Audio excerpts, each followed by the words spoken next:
Okay, this is video 3 in the calibration of the Vivosun TDS and EC meter. Yesterday I calibrated these to the 1413 potassium chloride solution, and as you can see here today they're still reading the same. As you can see also the temperature is slightly low, so the reading is a little bit under the 706 that I had yesterday, but I haven't bothered to warm it up to 25 degrees Celsius. So this is a very crude home-based method of calibration using sea salt, table salt, and some teaspoon measures. I measured these teaspoon measures using my digital scales, and even though Google says that teaspoon contains 5.9 or 6 grams of salt, I found that with my digital scales I could only get it to carry 5.6 grams.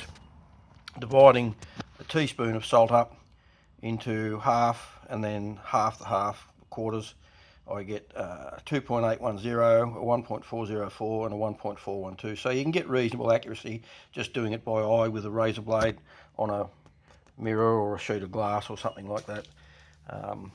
This is Perspex plexiglass, I think you guys call it. Anyway, I found that it's not possible to use the small teaspoon measures, the quarter teaspoon or the 1/8 teaspoon.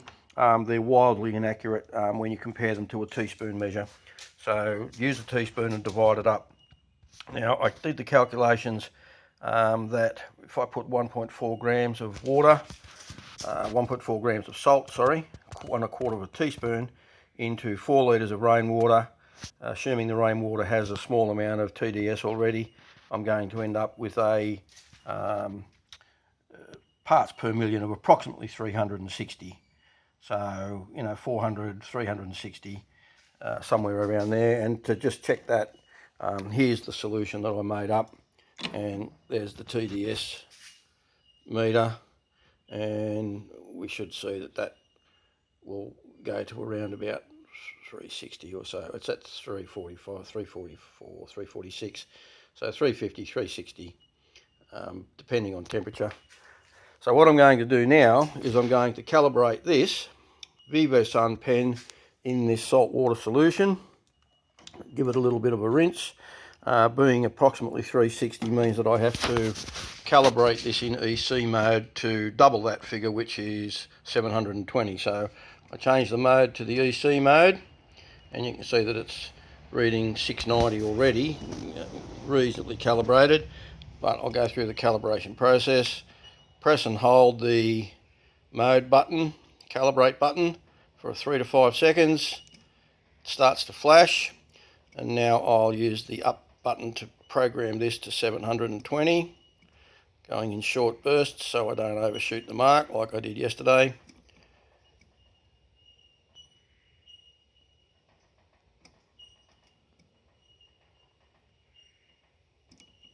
Go one at a time now.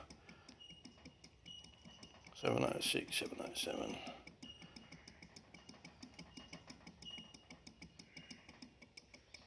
Once I reach 720, there it is, I just leave it alone and that will stop flashing at 720. There it is, drop back down to 719.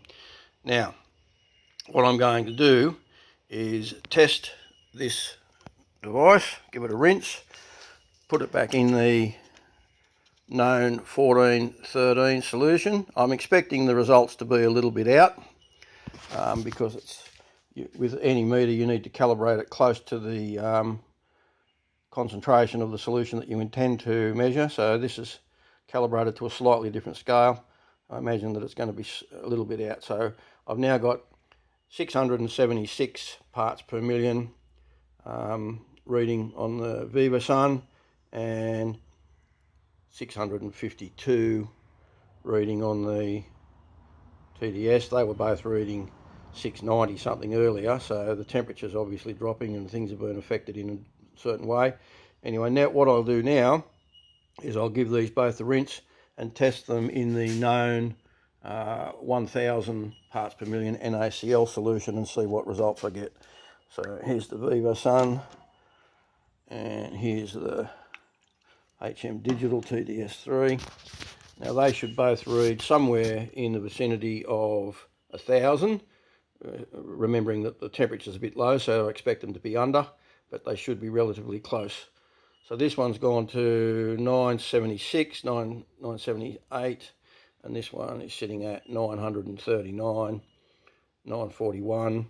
So I imagine that they would stabilise and get reasonably close together. This shows me that the calibration of the Vivosun TDS EC meter can be done at home fairly simply with a solution of 1/4 teaspoon of salt and 4 litres of rainwater, and you'll be able to calibrate your meter to a degree of accuracy that's much better than the errors that I found on this device when it was shipped from the factory. It was reading 30%, more than 30% out of calibration, with readings of this 1,000, exact same 1,000 parts per million solution of only around 670 to 680.